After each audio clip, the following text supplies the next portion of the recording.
Hello guys, welcome back to my channel @doctor study. Guys, this is Manjeet and आज के video में हम बात करने जा रहे हैं हमारे रोग निदान पेपर 2 के नेक्स्ट व्याधि दैट इज द बंधत्व रोग के बारे में। पिछले वीडियो में हम लोग ने बात किया था क्लेबे रोग में, जिसमें हम लोग ने देखा था कि क्लेबे रोग क्या होता है, उसके बारे में हर एक चीज देखे थे जो कि according to the NCERT syllabus हमें देखनी है।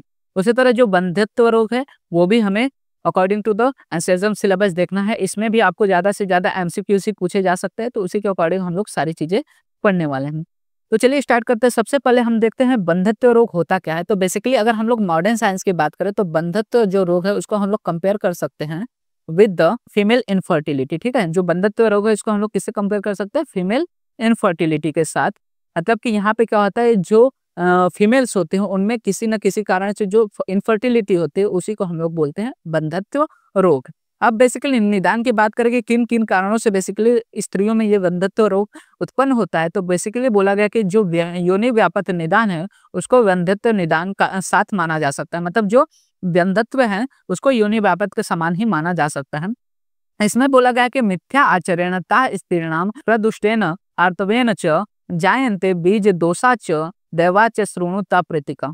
मतलब कि स्त्री को मिथ्या आचार विचार करने के कारण, आर्तव की दुष्टि के कारण, आर्तव का नाम, मातृ पितृ बीज दुष्टि के कारण या फिर सहज विकृति के कारण यहाँ पे योनि व्यापक या फिर बंधत्व देखने को मिलता है। दूसरे जो रीजन बताया गया इसमें बोला गया कि गर्भोत्पादक षड भाव में विकार होने के कारण, जो गर्भोत्पादक के विकार बताए गए जो कि मातृज पितृज आत्मज सात्मज रसज सत्वज बताए गए, उनमें से किसी में भी विकार होने के कारण, वृद्धावस्था होने के कारण, मतलब वृद्धावस्था में चली गई है स्त्री तो वो क्या करेगी, ऑफकोर्स वो बंधत्व रहेगी, उसमें इनफर्टिलिटी देखने को मिलेगी क्योंकि उसमें धातु क्षय देखने को मिलता है। उसके बाद धातु क्षय जन्य विकार के कारण और रोगातिकर्षण, इन सभी कारणों के कारण बेसिकली बंधत्व रोग की उत्पत्ति देखने को मिलती है। वहीं पे संप्राप्ति घटक की अगर हम बात करें तो संप्राप्ति घटक में बेसिकली दोष में तीनों दोष होते हैं लेकिन वात प्रधान होता है। दोष में बेसिकली रस, रक्त और आर्तव की दुष्टि देखने को मिलते हैं। स्रोतस में आर्तव स्रोतस की दुष्टि होती है, संग होता है यहाँ पे इसका वात का, और अधिष्ठान में बेसिकली गर्भाशय में ये हमें बंधत्व रोग देखने को मिलता है। ये चिरकारी रोग है क्योंकि बेसिकली ये क्रॉनिक होता है। और साध्य असाध्य में बोला कि ये कृच्छ साध्य भी हो सकता है और असाध्य, मतलब कि इसकी चिकित्सा बहुत ज्यादा कठिन भी हो सकती है या फिर चिकित्सा हो ही नहीं सकते, असाध्य भी हो सकता है।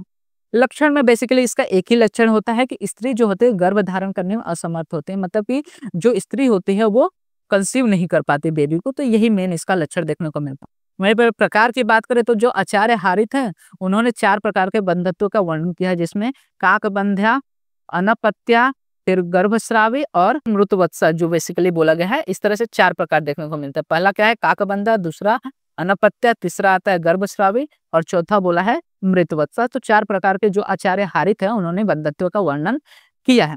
वहीं पे हम सबके इंडिविजुअली सिम्टम्स की बात करेंगे, किस तरह से उनमें लक्षण देखने को मिलता है। तो सबसे पहले काकबंध्या की बात करें तो काकबंध्या में बेसिकली बोलते हैं इसको इंग्लिश में वन चाइल्ड स्टेरिलिटी। नाम से ही पता चल रहा है कि ऐसी स्त्री जो एक बच्चा तो उन्होंने पैदा कर दिया लेकिन उसके बाद उसमें कोई भी संतान उत्पत्ति नहीं देखने को मिल रहा है। मतलब कि इस प्रकार की जो स्त्री होती है उसमें एक संतान उत्पन्न होने के बाद दूसरी संतान उत्पन्न नहीं होती। इस प्रकार की स्थिति को वर्तमान में हम लोग RH इनकम्पैटिबिलिटी में दिखाई पड़ती है, परंतु यह स्थिति ज्ञात होने पर आज चिकित्सा के द्वारा साध्य है। मतलब कि अगर वन चाइल्ड स्टेरिलिटी है तो आजकल हम लोग क्या कर सकते हैं, इसको साधित कर सकते हैं। मतलब कि जो RH इनकम्पैटिबिलिटी है उसके लिए पहले से ही एंटीजेंस देकर, एंटीबॉडीज देकर हम लोग क्या कर सकते हैं, वहां पे ठीक कर सकते हैं।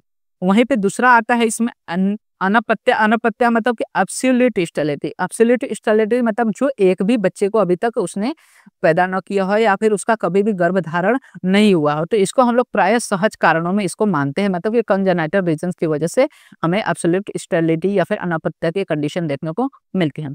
तीसरा आता है इसमें दैट इज द गर्भस्रावी या फिर हैबिचुअल अबॉर्शन। मतलब कि ऐसी स्त्री जिसमें बार बार गर्भ तो ये हो रहा है लेकिन बार बार गर्भ का पात हो जा रहा है, गर्भस्राव हो जा रहा है। मतलब कि स्त्री में गर्भधारण तो होता है लेकिन गर्भ का स्राव या फिर पात हो जाता है। इस प्रकार की स्थिति सेक्सुअल ट्रांसमिटेड डिजीज में हमें दिखाई देखने को मिलती है, जिसमें basically genetic cause, auto immune disorder या फिर एंडोक्राइन जो कॉजेस रहते हैं जैसे कि डायबिटीज मेलाइटस हो गए, इन सभी कारणों में देखने को मिल सकते हैं। और फोर्थ जो हारित ने बताया है उसमें आता है मृतवत्सा। मृतवत्सा मतलब कि यहाँ पे भी गर्भधारण तो होता है लेकिन जो बेबी होता है वो हमेशा मृत होता है, मतलब गर्भ में ही उसकी मृत्यु हो जाती है, स्टिल बर्थ जिसको हम लोग मॉडर्न साइंस में कहते हैं।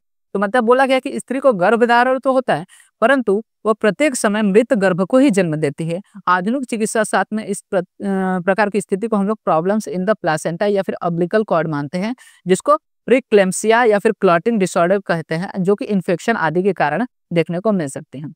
तो ये सारे प्रकार बेसिकली हमें देखने को मिलते हैं विद इन द बंध्यत्व रोग। वहीं पे माधव निधन जो है उन्होंने 9 प्रकार की बंध्या का उल्लेख किया, जिसमें सबसे पहले उन्होंने आदि बंध्या बोला है। आदि बंध्या में बेसिकली ये एब्सोल्यूट स्टेरिलिटी की तरह हो जाता है। फिर 2 से जो 6 मतलब कि 5 जो प्रकार उन्होंने बताया उसमें 5 200 के अनुसार बताया है, जिसमें वात पित्त कफ रक्त और त्रिदोष से होने वाले मतलब कि वातज पित्तज कफज सन्निपातज और एक रक्तज हो सकता है। फिर भूतादि के प्रभाव के कारण माना है। फिर द प्रभाव से और अभिचार मतलब कि श्राप आदि या फिर किसी के द्वारा मंत्र तंत्र करने के कारण। इस प्रकार से 9 प्रकार का उन्होंने माधव निदान में बताया गया है बंध्यत्व के प्रकार। तो दोनों ही आपको याद रखना है, हारित ने 4 बताया और माधव निदान ने 9 बताया। वहीं पर साध्य असाध्यत्व की बात करें तो जो हारित द्वारा जो वर्णित चारों बंध्या है वो असाध्य बोला है, लेकिन इसमें हम लोग ने देखा कि जो पहला वाला केस था दैट इज जो काक बंध्या था मतलब कि 1 चाइल्ड इनफर्टिलिटी जो था उसमें वो आजकल एब्सोल्युटली ठीक होने वाली कंडीशन है। तो ये पुराने साइंस के अनुसार इसको असाध्य बोला गया है। और बंधत्व की असाध्यता एवं साध्यता उत्पादक कारणों पर निर्भर होते हैं कि किन कारण से ये बंधत्व है। अगर वो बंधत्व ऐसे चीजों से है जिसको हम लोग बेसिकली मेडिकली ट्रीट कर सकते हैं तो वो साध्य हो जाएगी, अगर नहीं ट्रीट कर सकते तो वो असाध्य हो जाएगी। तो इस प्रकार से हमें बंधत्व रोग देखने को मिलता है। तो बंधत्व रोग में आपको याद क्या करना है कि बंधत्व रोग होता क्या है, किस तरह से उसको हम लोग कंपेयर करते हैं विद द मॉडर्न साइंस। बंधत्व रोग के निदान को आपको अच्छे से याद करना है। लक्षण तो आपको एक ही लक्षण देखने को मिलते हैं कि वो स्त्री जो होती है गर्भ धारण करने में असमर्थ होती है। प्रकार याद करने हैं कि माधव निदान में 9 प्रकार बताए गए, वहीं पे हारित ने 4 प्रकार बताया है और उसके साध्य असाध्यता के बारे में आपको याद करना है। तो होप आपको रिकॉर्डिंग टू द बंधत्व रोग सारी चीजें क्लियर हो गई होंगी। फिर भी अगर कोई डाउट रहता है तो आप कमेंट सेक्शन में मेंशन कर सकते हैं। मैं ट्राई करूंगा कि फर्दर वीडियोस में उनको और अच्छे से आपको क्लियर कर सकूं। साथ ही साथ चैनल को जरूर सब्सक्राइब कर लीजिएगा, क्योंकि इसी तरह के और भी फर्दर व्याधि से रिलेटेड, साथ ही साथ BMS first year, second year, third year related videos जो है इस चैनल पे अपडेट होने वाले हैं, अपलोड होते रहेंगे। एंड वीडियो अच्छा लगा तो वीडियो को लाइक एंड शेयर करना मत भूलिएगा, जिससे ज्यादा से ज्यादा लोग इस वीडियो का फायदा ले सके। और आप हमारे इंस्टाग्राम एंड टेलीग्राम हैंडल्स को भी फॉलो कर सकते हैं, जहां पे आपको videos related and notes related, साथ ही साथ बीएमएस रिलेटेड जो भी एनसीआई एग्जाम एमएचएस से रिलेटेड अपडेट्स रहते हैं वहां पे आपको प्रोवाइड हो जाते हैं, जिसका लिंक आपको वीडियो के डिस्क्रिप्शन में अवेल हो जाएगा।